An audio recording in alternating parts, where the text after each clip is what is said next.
Give it to Zico.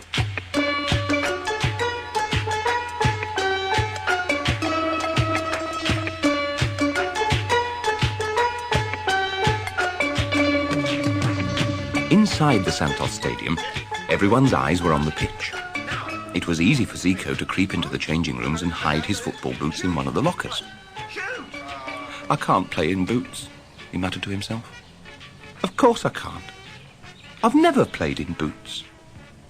He was still muttering this when he bumped into his friends, Danelia and Federico. They looked very sad. They'd seen him make a fool of himself out on the pitch. "What happened out there, Zico?" said Danelia. "Were you nervous? Was that it?" Zico grinned. "No, it was the boots. I can't play in boots, but it'll be all right now. They've gone. Thank you for buying them, Federico, but next time I'll play barefoot. Can't stop."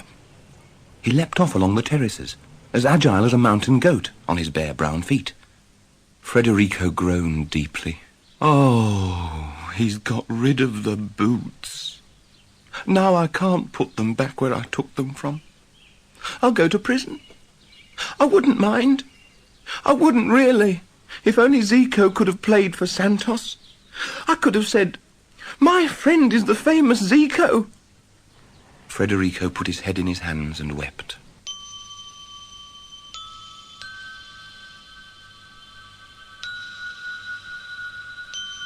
In the manager's dugout, the Santos coach sat watching the game.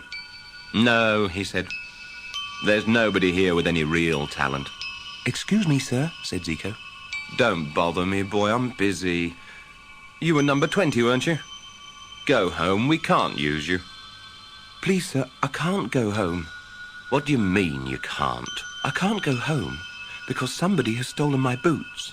And if I go home without them, my cruel father will beat me and my little mother will break her poor heart." "I can't worry about boots now," said the manager.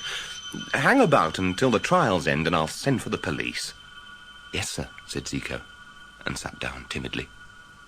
After a moment he coughed and said, "Couldn't I just go and kick the ball about with the other boys while I wait?" "What, in your bare feet?" "I'll manage," said Zico, and before the coach could say no, he ran onto the pitch.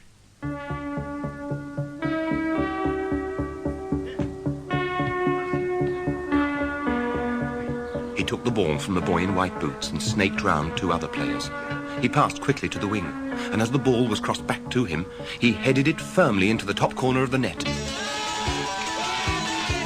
In the manager's box, the coach got to his feet. After that, the other side had hardly a chance to touch the ball. It spun between their knees, it looped over their heads, it disappeared from the very toes of their boots as Zico smacked it goalwards. In the dugout, the coach stood on his seat to get a better view. The boy in white boots tried to stamp on Zico's bare feet, but was spotted by the referee and sent off.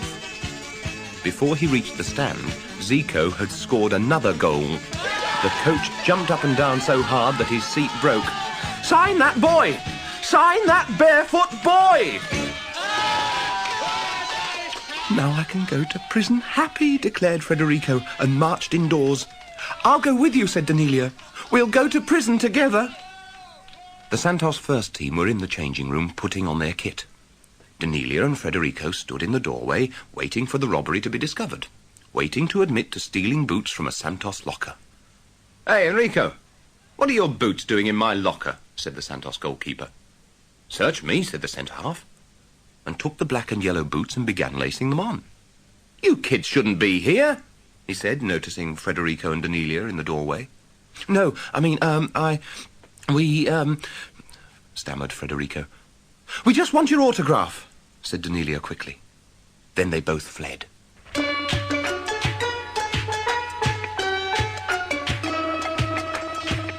It was in all the newspapers. Zico was the youngest Brazilian ever to play in the first division, and of course, he was the first ever to play barefoot in a cup final.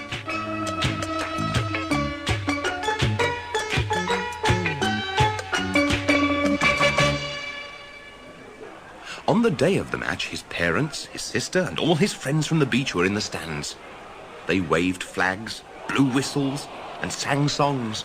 But mostly they shouted, "Zico! Zico! Give it to Zico!" Danelia nudged Federico during half-time and said, "He looks so tiny beside all those great big men." But Federico called her a silly girl and said that it didn't take muscles to be a footballer. Zico pelted up and down the field, tackling, passing the ball, heading it across the goal mouth, and shadowing a player twice his size. It was an even, desperate match. The crowd were on the edge of their seats.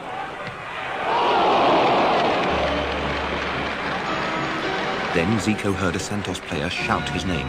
Zico! He saw the ball at his feet and the open goal. He didn't have time to shift his weight. Instinctively, he hit the ball.